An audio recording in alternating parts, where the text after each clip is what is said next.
Hare Krishna, everyone. Thanks so much for coming back again, joining me for the presentation. And we want to conclude today the first section of the presentation, basically. And then we're going a little bit more into the heart of the presentation, into the essence, what we're going to talk about. So let's just look back. What we discussed the nothing box, we discussed his stupid ideas, we discussed trampling upon a snake, and so on. So many things we discussed, and I hope we could get an idea just how easy it is to create so many issues simply by not understanding how the other person is ticking. Right, and how some vicious cycles can just start, and then we may not even know what the issue actually is, and it may be such a simple thing like the nothing box. Just he needs the time after a stressful day, or after every day actually, just a little recharge time, and he doesn't get it over a prolonged period of time, and then it all happens out of nowhere. Right? And then throw some hormones in, and it's a recipe for disaster. Right? And I believe it's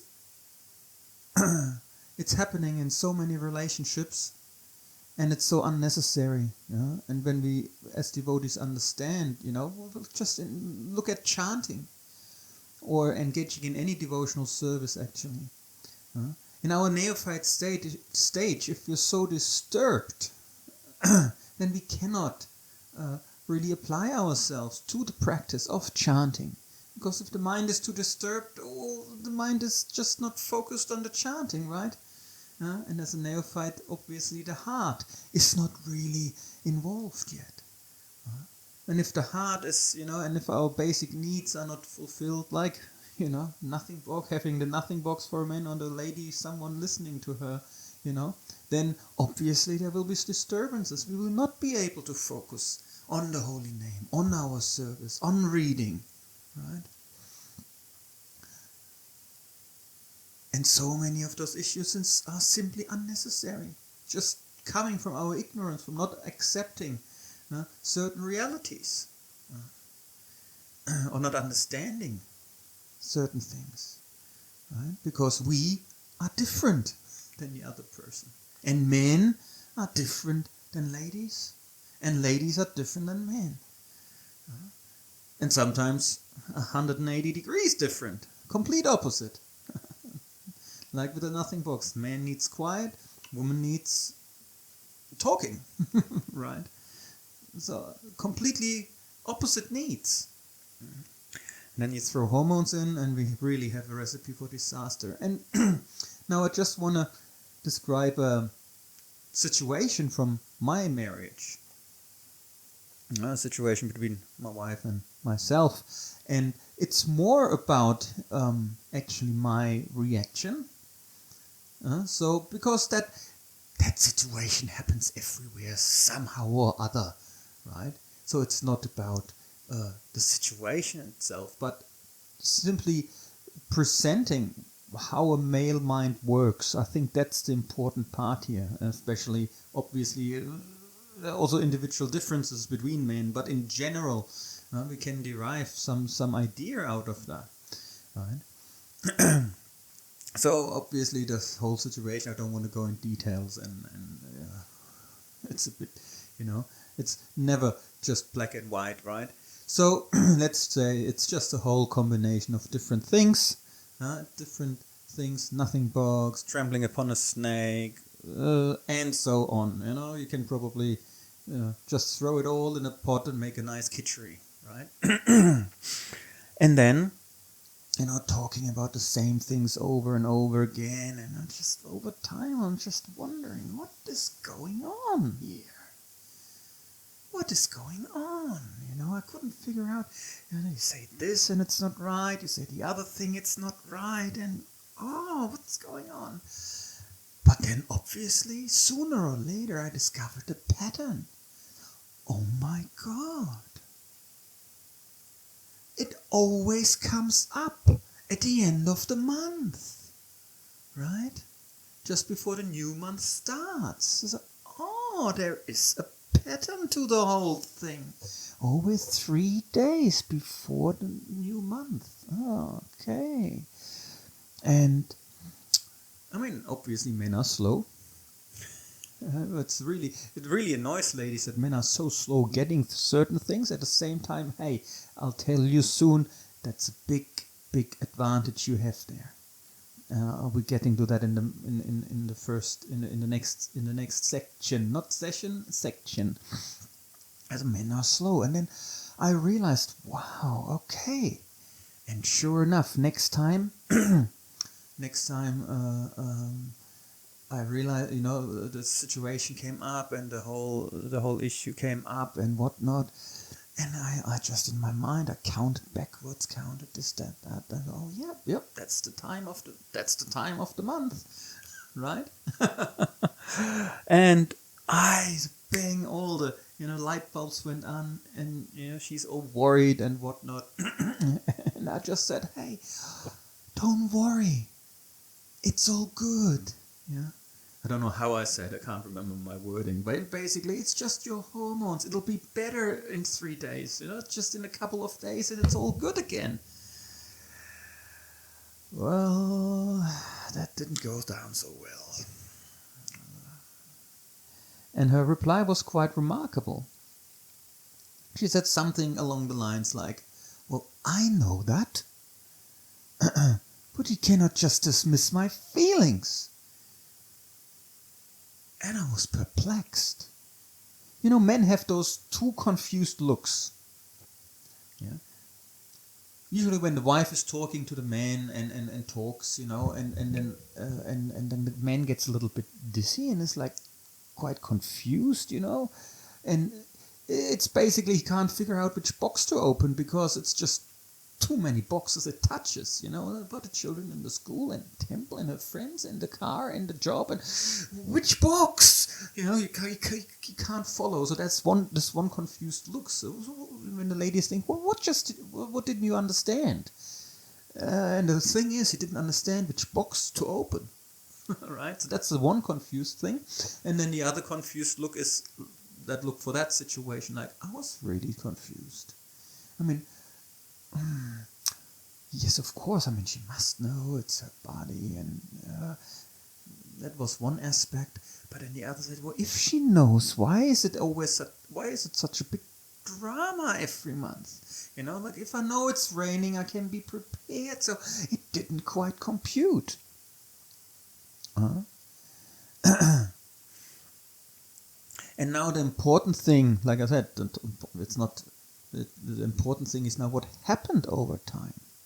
And I think something like that happens in so many relationships. And that's actually very dangerous if that happens. What happened was, and I don't know how to properly describe it, so I just used that analogy. Yeah. So I understood she knows. It happened over time. What wasn't an instant. No, it was just a very instant confusion. That was very instant. What happened then over time, the easiest way to express it for me is, well, she knows that there is no wolf, but she cries wolf nevertheless every month. What happens if someone cries wolf and there is no wolf? Well, you're not reacting anymore, right? And that's exactly what happened within myself. She knows it, and nevertheless she calls. So ultimately, I didn't care anymore. Or I cared less, or however you want to process this. But that's actually what happened. And we can see, like when we like I described in the first part about the nothing box, this vicious cycle which just can create. If his needs is not need of just like recharge time is not fulfilled, then obviously she feels maybe he doesn't want to spend time with her, doesn't want to talk to her, whatever, and from that this vicious cycle starts and escalates more and more, right? So if we have a situation like this and then you throw hormones in, and then sooner or later once it's clear that there is a pattern, and it takes a long time for a man to get that, all right? So that's actually the advantage you have as a lady. You actually have the time to figure out how to navigate. Once the guy figures out there is a pattern, and and then this rationalization process comes in. Wow, it's actually just a hormonal thing. Actually, there is nothing.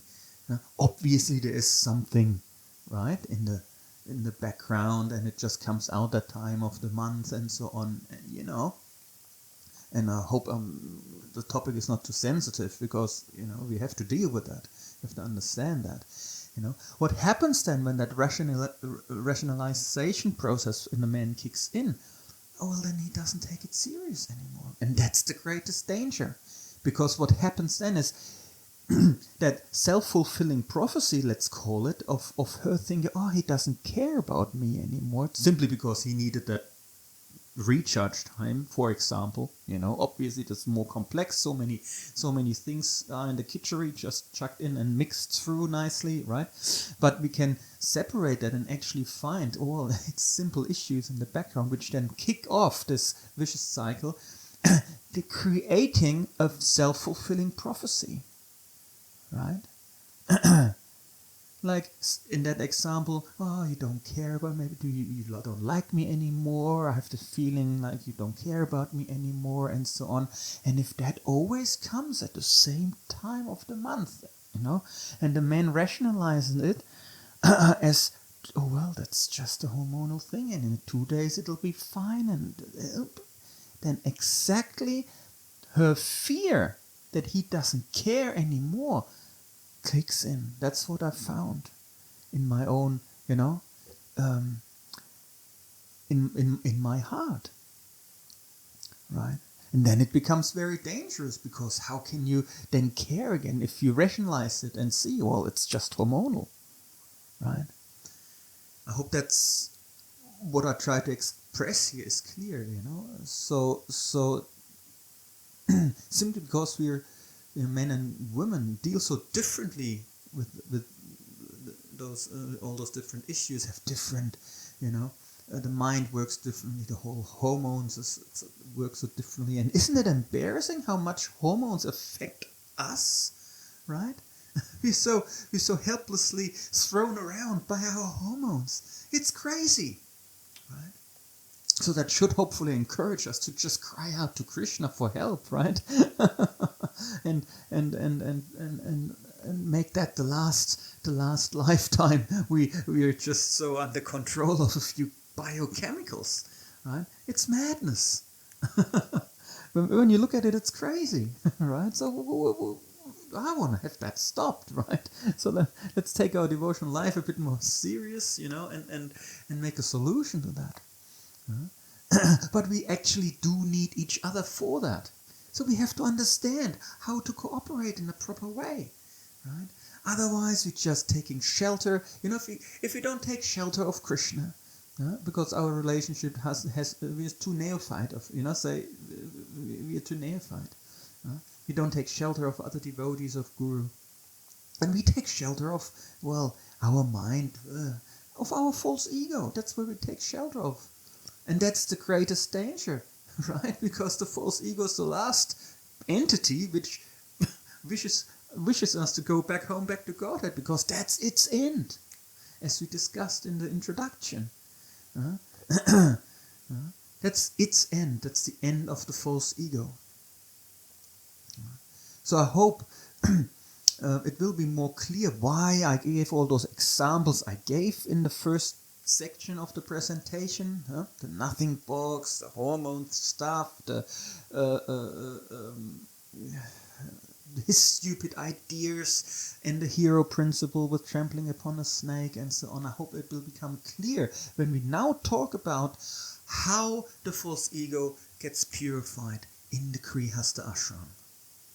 And that's the most important part or aspect to understand in the presentation, because then when we then look later on the great role women are meant to play within society, and it's really an irreplaceable role. It's so incredibly important, and it's all, I think we can all understand it from that aspect of how the false ego gets purified within the Grihasta Ashrama. And that's so misunderstood.